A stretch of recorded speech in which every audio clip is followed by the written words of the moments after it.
powerful transformations. From the streets of Lagos to the heart of Nairobi, from the mines of Congo to the tech labs of Cape Town, the African story is being written every day.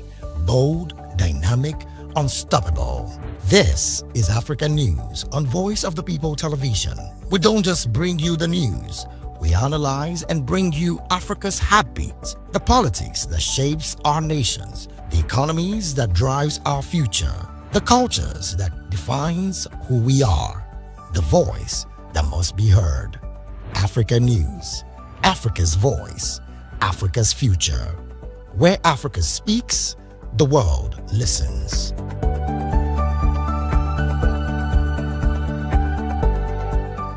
My name is Tao Familoni, and here is to VOP TV.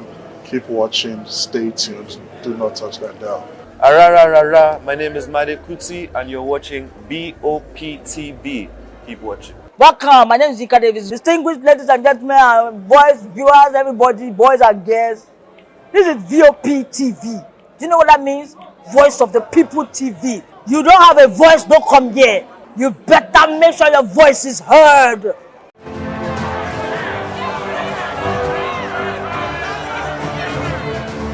Do you want your voice to be heard? Do you know that you matter in the scheme of things? The People's Voice, the show where ordinary citizens take center stage as we discuss the biggest stories that affect you and I. With you in mind, we facilitate lively discussions, debates, and interviews on the topics that matter most to you and I. From social justice to economic empowerment, education to healthcare, governance, and more. Tackling tough topics and amplifying your voice. Join the conversation and make your voice count. The People's Voice. Make your voice count.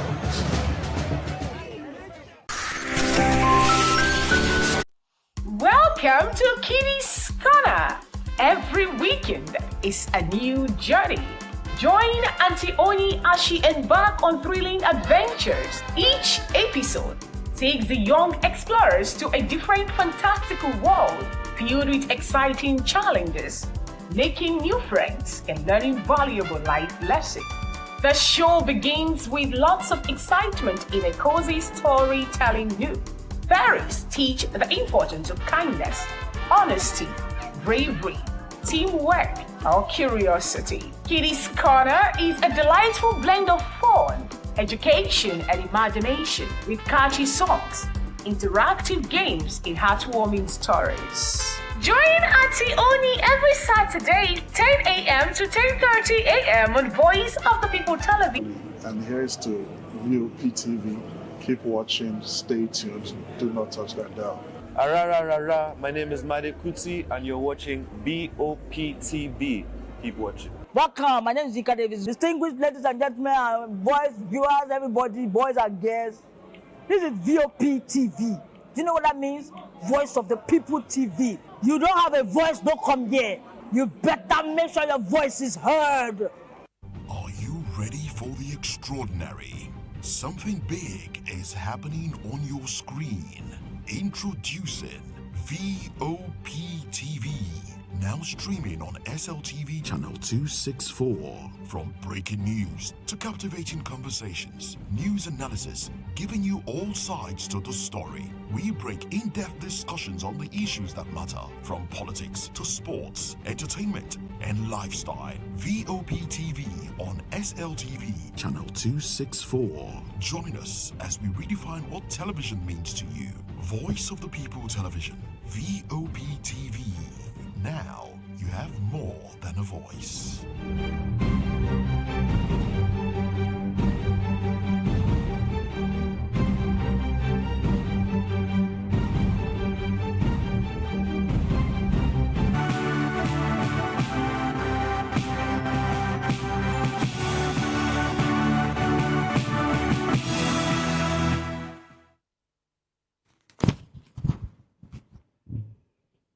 Well, hello and welcome to the African News and Voice of the People Television.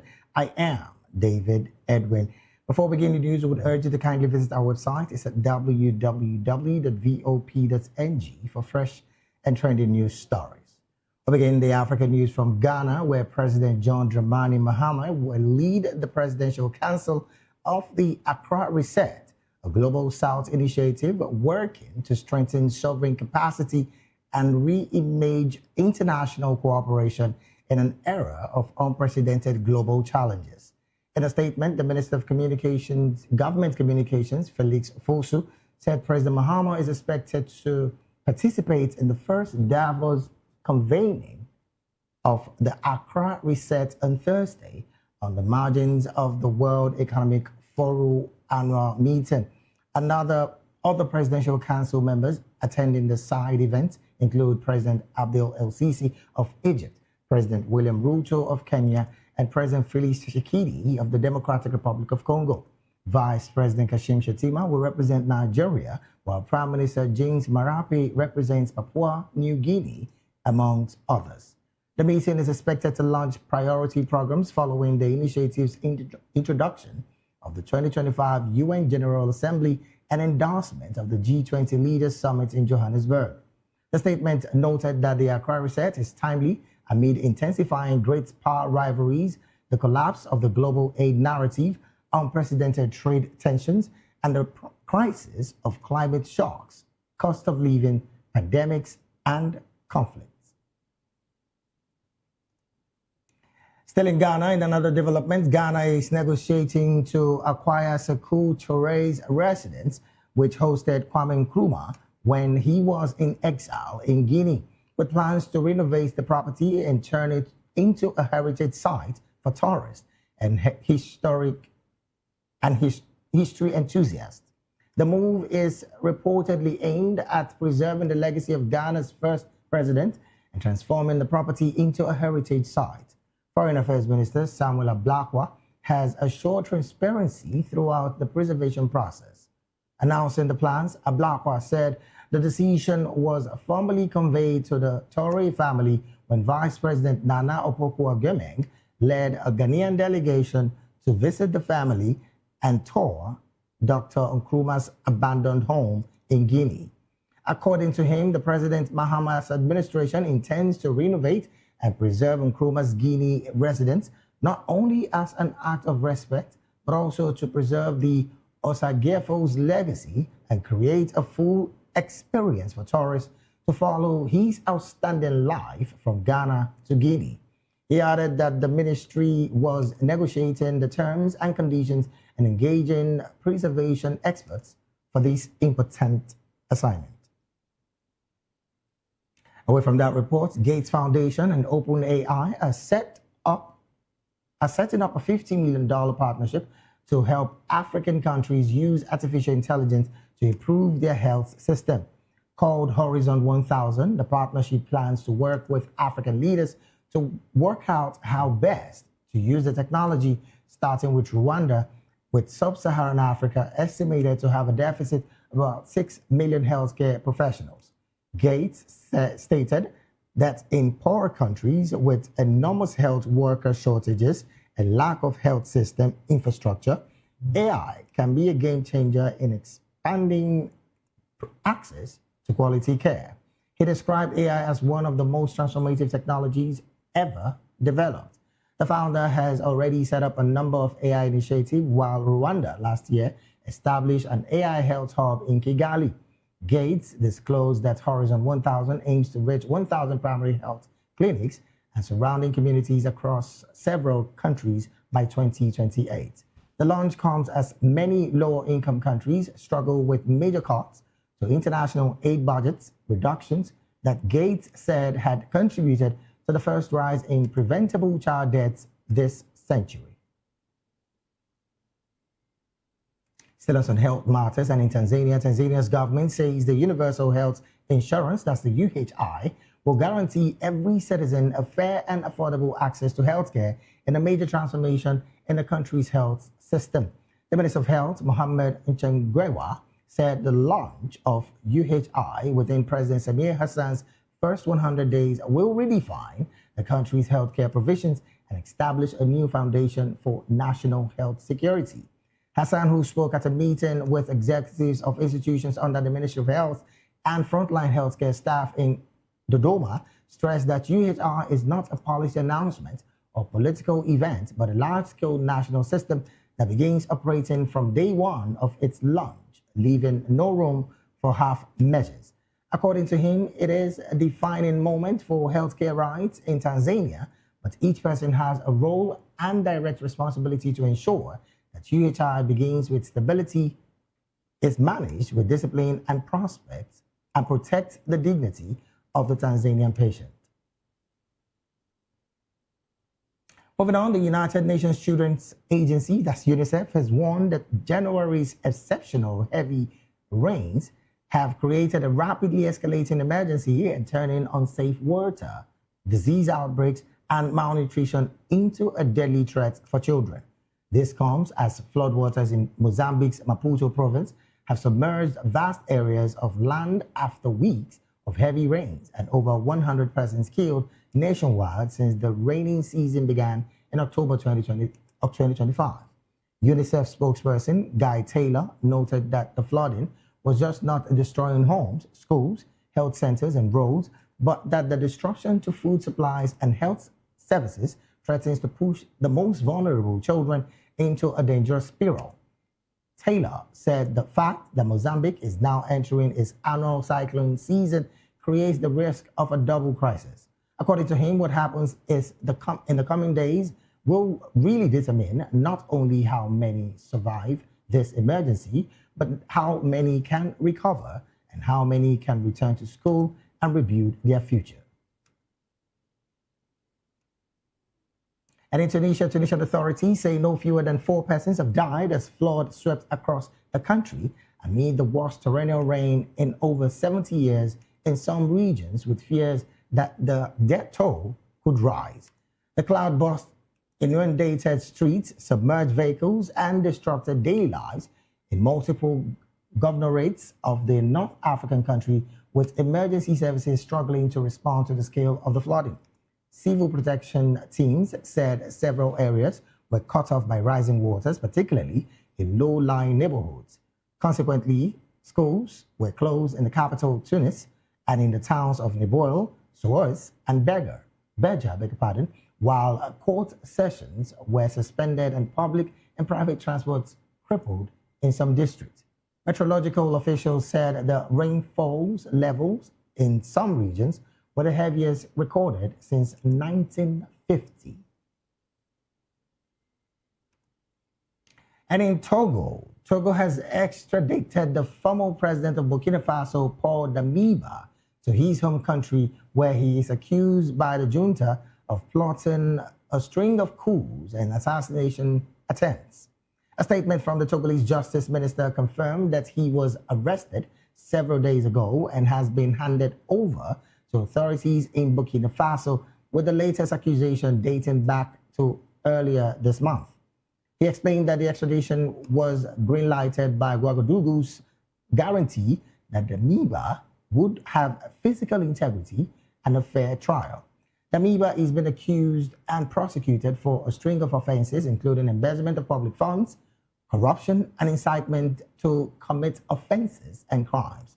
Damiba seized power in Burkina Faso in 2022 before being ousted 9 months later in the coup that installed the current country's GIF junta. Israelis political and security circles have raised concerns about what they see as Egypt's accelerated military and diplomatic footprint in Somalia and the wider Horn of Africa, seeing it as a direct response to Israel's growing regional presence. Reports in Israel noted that Egyptian decision makers are closely monitoring Tel Aviv's expanding influence in the Horn of Africa, particularly following Israel's recognition of Somaliland. Cairo reportedly regards Israel's move as a strategic shift with far-reaching regional implications. According to Israeli security sources, Egypt has recently intensified political and security backing for Somalia's federal government under President Hassan Mahmoud, aiming to shore up stability in the fragile state and preserve its territorial integrity amid concerns over potential security fallout from Israeli maneuvers in the region. Israeli assessments suggest that Cairo interprets Israel's recognition of Somaliland as an attempt to establish a strategic foothold near the Bab al-Mandab Strait and the Red Sea, waterways of critical importance to Egypt's national security, global trade routes, and international maritime navigation. Meanwhile, Somalia's largest telecommunication company, Hamoud Telecom, has accused the Kenyan government forces of deliberately destroying its telecommunications equipment and facilities in the Hadyak Garon area of the Lower Juba region. In a statement, the company said the incident has severely disrupted civilian communications and mobile money services.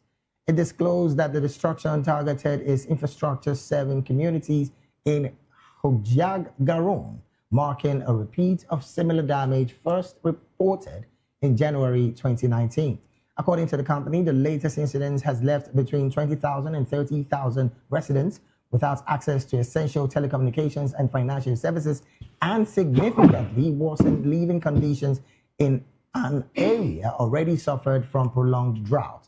Hamoud noted that the loss of services has affected business activities, access to financial services, and daily livelihood, particularly in a region where mobile money systems are critical for trade, humanitarian assistance, and household survival. You're still watching the African News right here on Voice of the People Television. We'll go straight to the analysis segment of the news. And joining us now to make sense of these stories and more, in the studio with us is Barrister Darlington Agumo. Barrister Darlington is a legal practitioner right here in Nigeria and also a public and political affairs analyst and commentator. Barrister, a very good afternoon to you, and thanks for coming. Afternoon, David. How are you? I'm fine, very well. Thank you, Barrister. All right, joining us also virtually, all the way from Kenya, is Professor XN Iraki of the University of Nairobi.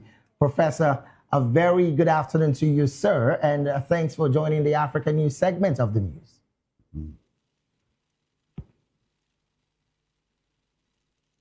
Well, we'd like you to unmute your mic so we can establish communication with you first, Professor.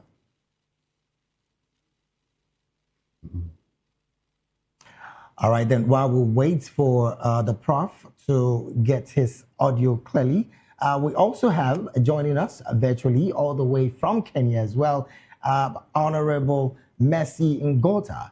Honorable Mercy is a cleric and also a Nairobi politician vying for the female seat in Nairobi. Honorable Mercy, a very good afternoon to you, and thanks for joining the conversation as well.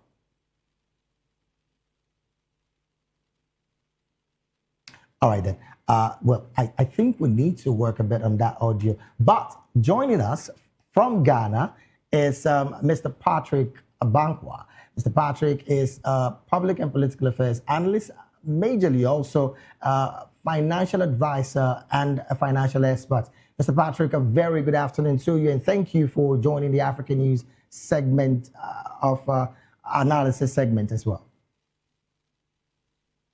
Thank you very much, and good afternoon from Ghana as well. I hope everything is well. Thank you so very much for joining the conversation, and yes, we can hear you clearly. Well, let me start off from the studio here. Barrister, interestingly, we're seeing conversations surrounding the fact that in Kenya, as we speak, Somalia's largest telecommunication firm has clearly complained about and accused the Kenyan government, Kenyan government forces of deliberately destroying its telecommunications equipment and facilities in the Hadyak Garon area of the Lower Juba region of the country. Now, again, this is an accusation hugely dependent on the fact that they have also said that the disruption clearly has made civilian communication and mobile money services go to a halt in Somalia. What do you think, or what do you make of this kind of story, and how much of an impact is this accusation coming from one of the largest telecommunications company in Somalia as against the Kenyan government? If this is true, the Somalia government should make official complaint to the UN, because this is an attack on the territorial integrity of Somalia. There is no need for this type of attack. Communication is very vital in the life of any nation. So for Kenya security agencies to do what I'm hearing now, it is wrong. Somalia should make official complaint to all the necessary bodies so that they'll be aware of what Kenya is doing in their country. They should tell us what is the reason for doing that, because it's deliberate. It's not an act of a mistake or something. Okay. It's deliberate. So they should let us know why attack their telecom infrastructure, knowing fully well the importance of telecom. Do you know that with what they have done so far, some renegades can take advantage of it and then disrupt governance in Somalia?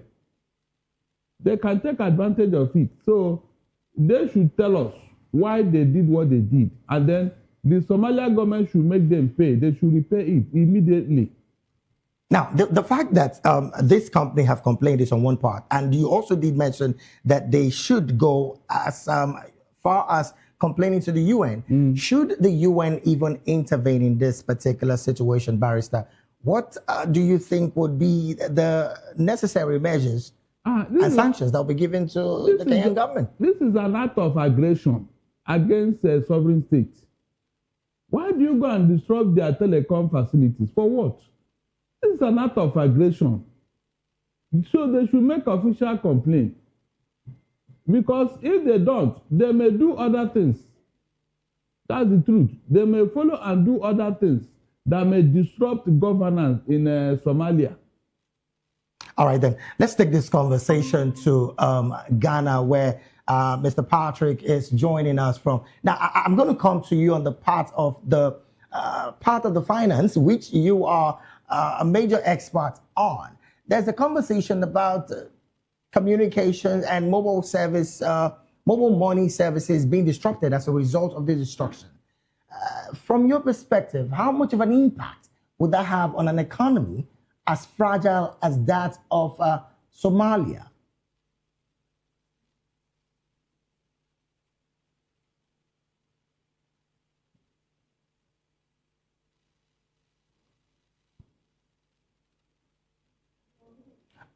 Mr. Patrick, we would love you to unmute your mic so we can hear you better.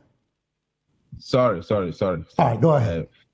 Thank you very much. So I think that I fairly agree with the Barrister on the distraction that has happened. I see it more of something that is beyond just economic challenge. We are looking at it also from the social point of view, because when an economy like Somalia is trying to put its acts together, anything that destroys the ability of people to create wealth is something that we should look at it carefully. The distraction of the telecom masts, as we rightly said, in the lower Juba, for me, isn't just a security issue. I think that is more of an economic blackout. If you look at the Somalian economy, mobile money is the primary financial system over there, where people use the mobile money to do business, transact business, personal, and then the corporate side. Yeah. So destroying a mast for me is equivalent to like burning the central bank branch of about 30,000 people. So that's how these things, for me, we have to look at it from. Security, for me, is synonymous with global trade stability. Right. And when communication towers fall, as we have seen, it means that in the era of financial inclusion, we are trying to retreat and we are trying to curtail the growth of that in a particular country. So we have to look at it in the very broader perspective. And I think that the various governments should begin to sit down to address this thing holistically and not just to channel it into a blame game. For me, once we make it a blame game, then we lose out on the trust of the matter. All right, then. Let's take this communication and this conversation as well to Kenya, where I'm being told that Professor Xen Iraqi has joined the conversation. Prof, a very good afternoon to you, and thank you for joining the analysis segment of the African News. Good afternoon, and how are you? I'm fine, very well, thank you, Professor. Well, again, the conversation surrounding the attack by the Kenyan government as being accused by the Somalia's largest telecommunication company is clearly an indication of security on the part of Kenya. In fact, the KDF, I beg your pardon, the Kenyan government have also said that the attack on telecommunication towers is because they believe that that tower is being used by Al-Shabaab for coordination and extortion.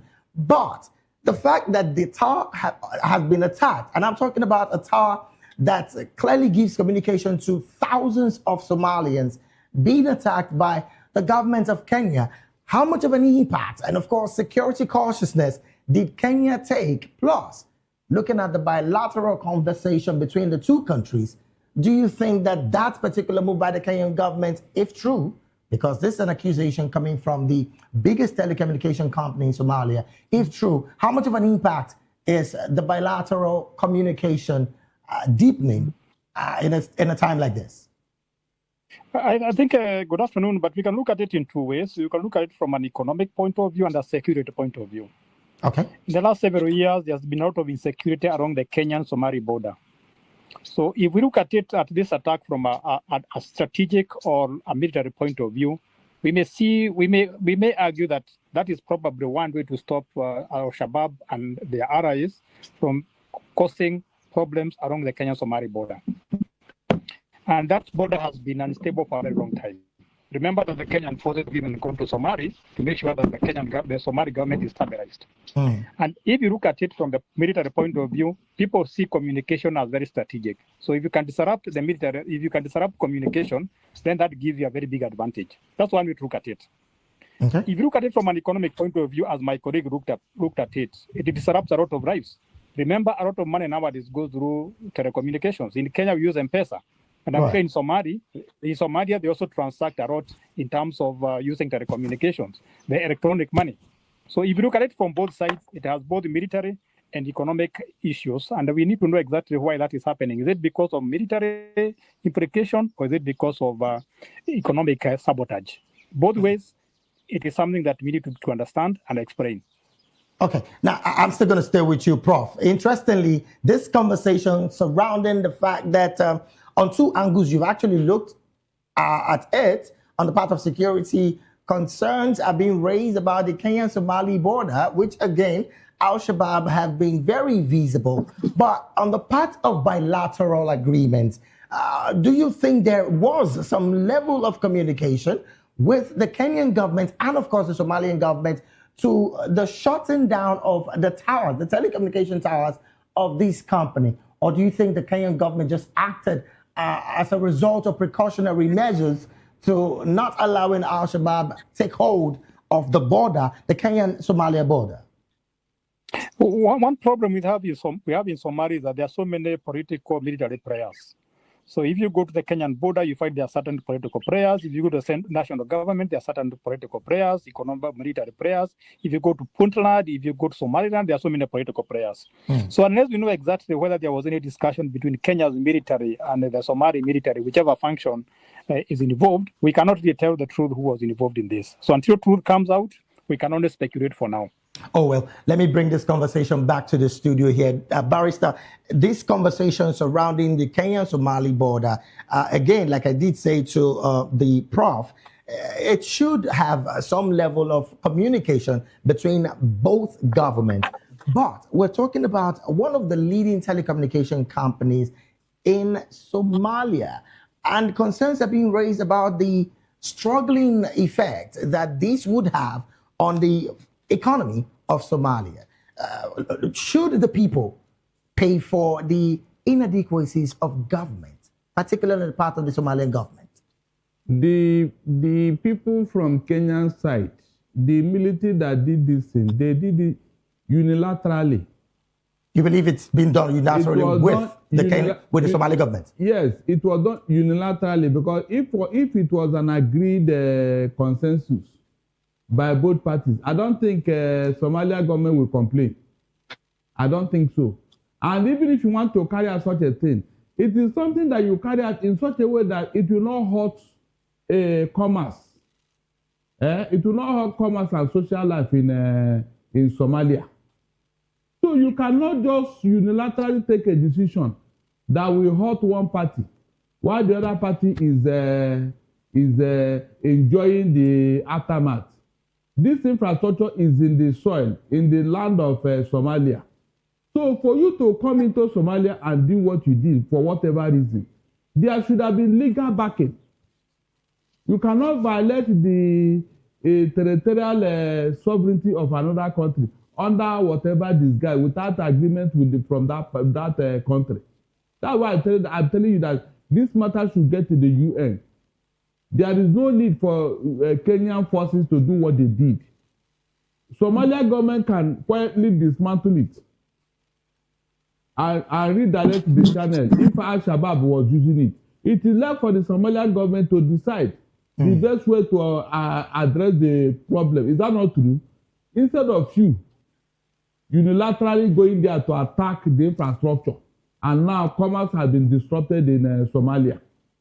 Is that fair? It's not fair now. It's not fair. Oh, well, this conversation truly will continue because I know for a fact that when the Kenyan government also issues out a statement, that also should corroborate with whatever the Somalian government would be bringing up afterwards, because this accusation was done by the biggest telecommunication company in Somalia. But then let's move to another conversation quickly, Barrister. And I'm still staying with you. Interestingly, as it stands, Togo has extradited the former president of Burkina Faso, Paul Damiba, to his country home in Burkina Faso. Well, he's been accused of plotting to string some series of coup and assassination attempts since, of course, he left power in 2022.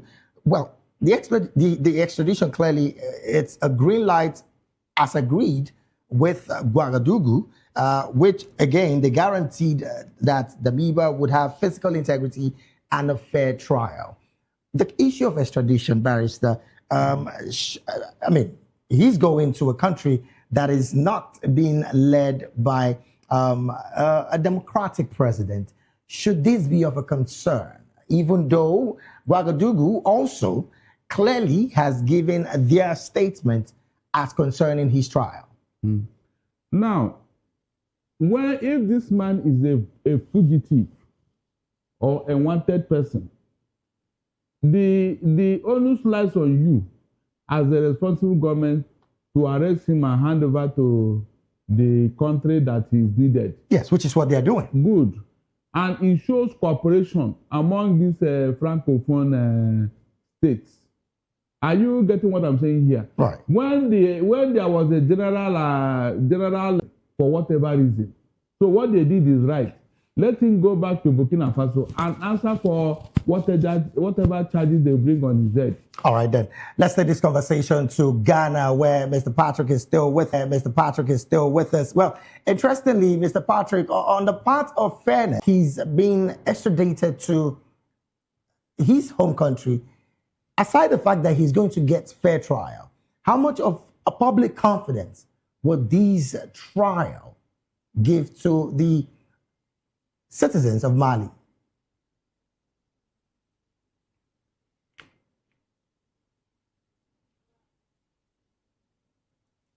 As a leader, you cannot make mistakes and get away with it. I think that's the clear picture that it will send to everyone who is aspiring to be a leader in future, especially the young one, because leadership is a mantle of responsibility. So if you are given the mantle and you do not do things in the interest of the people, no one should be given the leeway to escape, in quote, punishment, if indeed he is found capable to have committed the crime. So at this point, whatever we are going to say is an alleged position. So if it's actually proving that he has done it, then that gives an opportunity for him to be tried and requisites and appropriate sanctions applied to, so that in future the young ones will know that if I get the mandate to become a leader in future and I fail to do what's expected of me, I have no place to hide. And even if I run to a country, I'm going to be brought back to face the the judgment that is a testament of mine, reign as a leader. So I think that that's the signal that you send to the young people, and to make politicians in that country sit up and know that responsibility given to them that comes with opportunities has to be accounted for in the future. So for me, that's a very good one.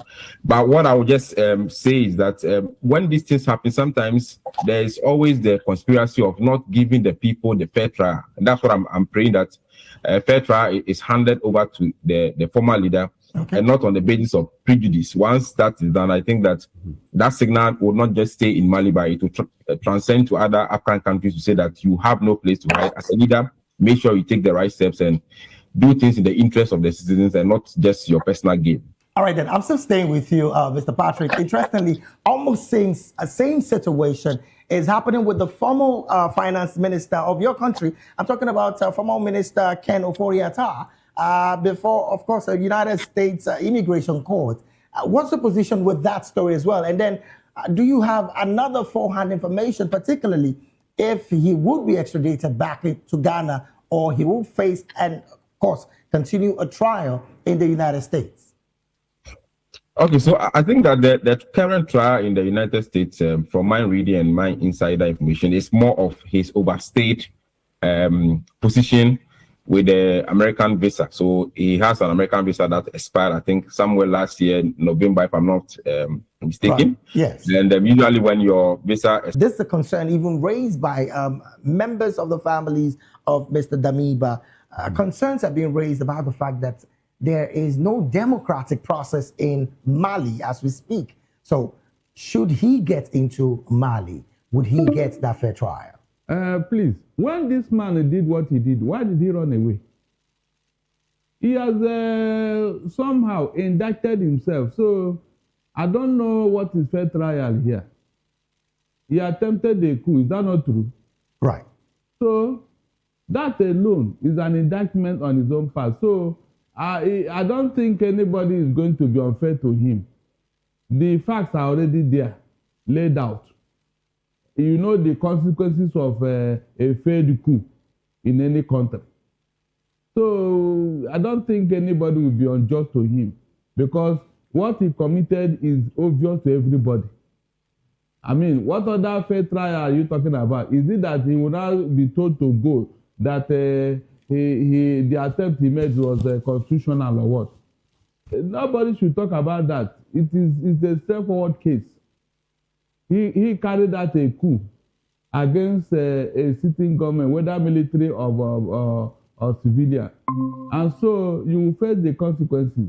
Well, there's no two ways about it. Well, Barrister, concerns also have been raised about the fact that Togo's cooperation with Mali is on one side being seen, I beg your pardon, Burkina Faso is on one side being seen as authoritarian crackdown.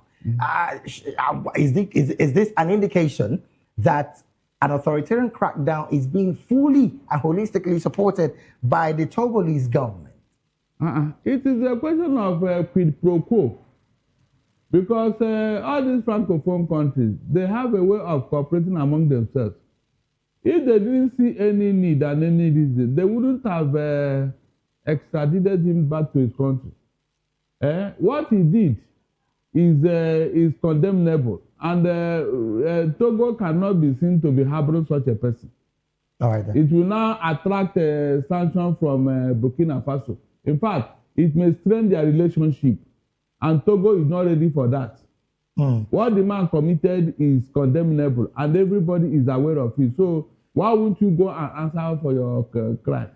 All right, then. Let me take this conversation to a professor in Kenya, because I understand that the network seems to be a bit stable. Prof, this conversation about extradition of a former president back into the country, of course, to face the charges at which he's been accused of, is one that a lot of persons, particularly the families of the former president Damiba, clearly stated that, yes, we see that there will be trial, but how much of a fair trial is our family member going to get?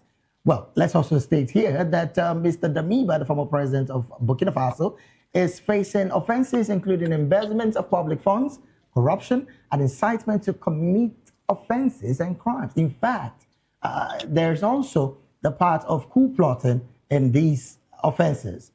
Do you think, again, like we've been stating here, he might just get a fair trial when it comes to the kind of trial he will face in his country presently? Because, again, there is no democracy in that country as we speak. This is a very simple problem. If you are president, you committed some crimes or some omissions in your country, that's why you should be tried. You committed your crime, you committed your whatever you did was to the people of the country that you ruled. So it's only fair that if you're going to be tried, you go back to that country. As to whether it is going to be fair or not, that's another debate. We can have external lawyers, we can have external judges, because I'm sure across the West Africa, or across the East Africa, or across the Commonwealth, you can get judges from another country to come and be on the bench. So I think the first thing we should agree is he should be tried in the country where he is supposed to have committed crime or he is suspected to have committed crime. As the question of fairness, we believe that the justice system in Burkina Faso, in Ghana, or whichever country, should be fair enough to try not just the president, but even ordinary citizens. And I think that's very fair, whatever is happening. So that if you do something bad for your citizens, as a president, you know you cannot hide. We shall still bring you to justice. And that's how the rest of Africa should operate. All right, then. Well, let me stay with you, Professor, before I let you go in less than a few seconds. Interestingly, as it sounds, the Gates Foundation has said that they will be looking clearly at having setting up a $50 million partnership to help African countries with artificial intelligence to improve their healthcare system. This has, of course, is called Horizon 1000. The partnership plans to work with African leaders to work out how best to use the technology, starting with Rwanda, and of course some sub-Saharan African countries estimated to have a deficit of about 6 million healthcare professionals. Well, Prof, the questions that are being raised about these kind of partnership is credibility on the part of these African leaders. Over $50 million in partnership on the part of Gates Foundation and OpenAI to setting up this, hub, artificial intelligence hub for healthcare system. Take us through the part of accountability when it comes to these funding and the realization of these kind of projects on African soil. The starting point is that I would support that initiative, because when I go to developed countries and I'm going for a medical checkup or going to the hospital, one of the things that I find they are very good at is they correct out of your data.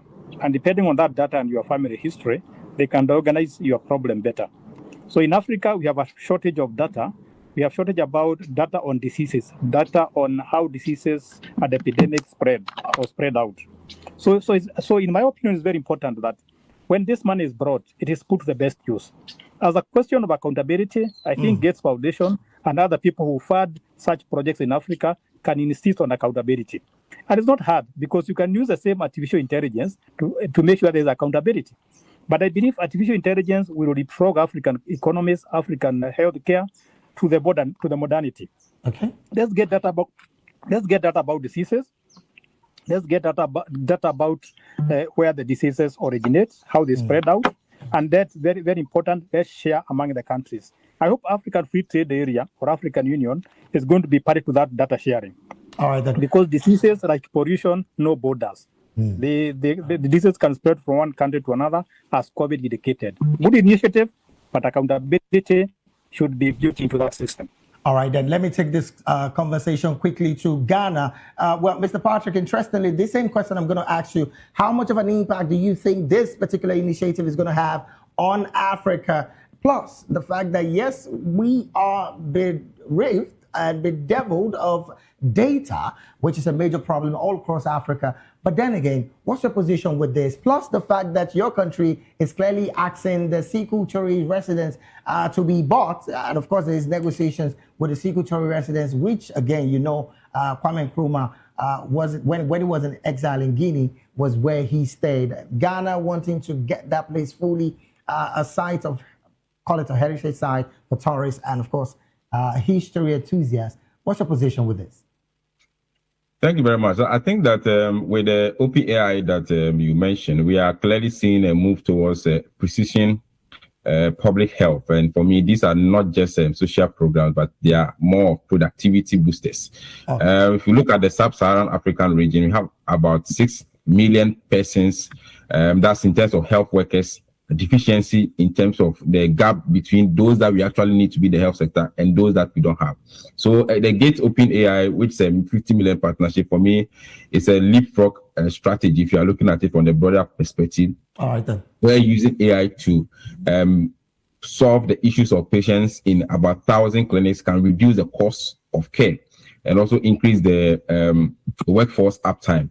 I think that President Samye's initiative is, for me, it's a massive fiscal reform by moving away from the out-of-pocket payment in Tanzania to creating a predictable health financing pool for the country. This, for me, helps to reduce the health expenditure of the country, and which in its larger picture keeps families that are in poverty afloat in terms of the cost that they need to look at it. I think that digital health is, for me, the new frontier for fiscal resilience as a country, and a healthy workforce, as we all know, is the backbone of a stable GDP. So I commend that, and I think that other countries should begin to look at such an initiative and copy it to a large extent. Now on to the moving of the Nkrumah's Guinea residents, for me, is also a critical component when it comes to tourism infrastructure for Ghana.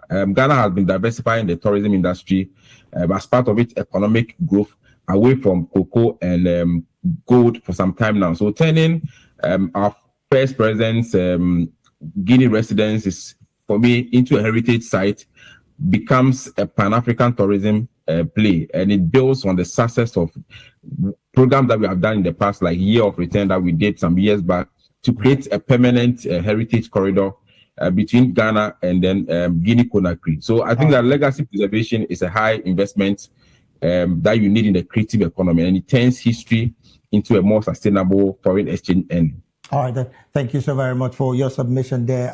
Barrister, in less than 10 seconds, your position with the Open AI Gates Foundation funding 50 million on the health facilities in Africa. I disagree.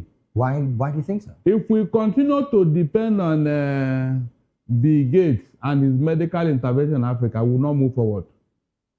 We will never move forward. Look, why don't we copy what is working somewhere? China and India, with their population, imagine if they were to depend on the Western world for their medical need.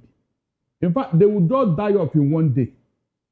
China has complemented orthodox medicine with acupuncture. Acupuncture can do virtually everything for Chinese, and it's working for them. David is working for them. Why is it that everything that happens to come from Western world, we just buy it, hook, line, and sinker? Was it not Bill Gates that said that during COVID-19 that Africans will be dropping on the street, dying on the street? Eventually, God did not allow that to happen. That means there is something about us. Our DNA is quite different. We are Black Africans. We should structure, formulate what is good for us, health-wise. We cannot depend on Bill Gates for all the medical attention that we need. If we never work, in the next 1 million years, we'll still be dependent on him. For what? Unfortunately, this is where we have to draw anchor on the analysis segment. And some would also disagree with you, Barrister, that if the leadership of Africa is truly working, maybe this particular suggestion that you brought up might truly find the light of the day. We will tell them to make it work instead of stealing our money and keeping it in the Western world. All right, then. We should tell them. Well, this is where we have to draw on the analysis segment of the African news. We had with us on the analysis segment in the studio with us Barrister Darlington Agumore, who is a public and political affairs analyst and also a legal practitioner right here in Nigeria. Thank you so very much, Barrister, for being here. It's my pleasure. Also, all the way from Kenya, Professor XN Iraqi he's a professor with the University of Nairobi.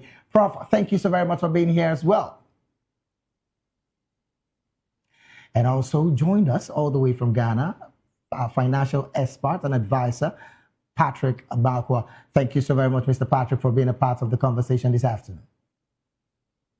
Well, we'll take a very short break right now. When we return, sports and business will be up next. Please stay with us.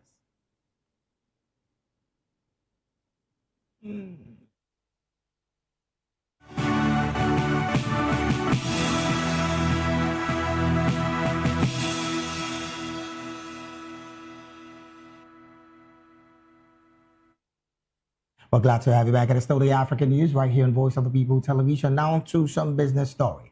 Caledonia's Mining Corporation says it raised $150 million via a 7-year convertible bond offering to fund its Bilboes project. Once operational, it will be Zimbabwe's largest gold mine.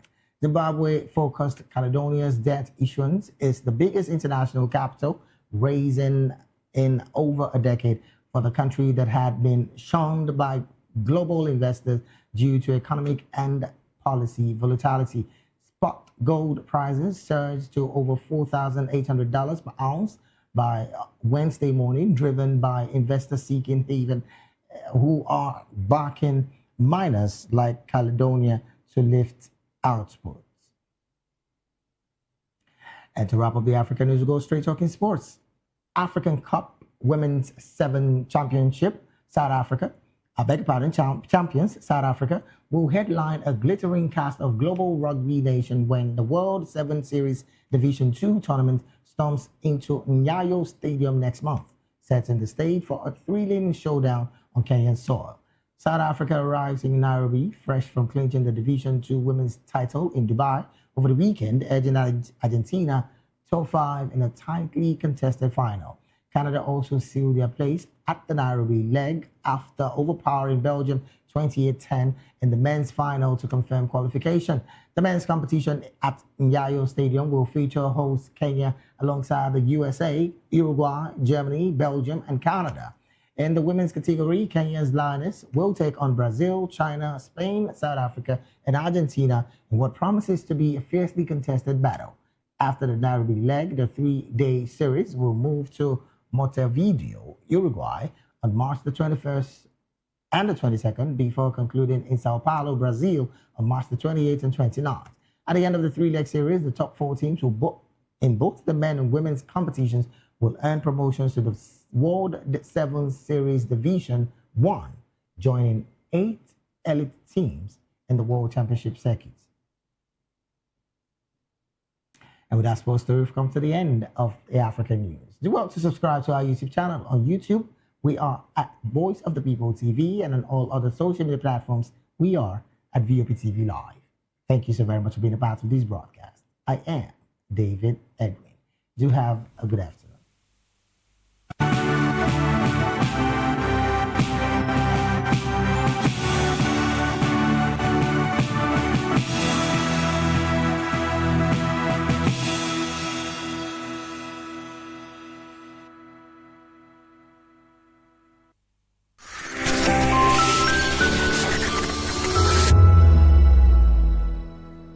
The red carpets, awards, the razzmatazz, music,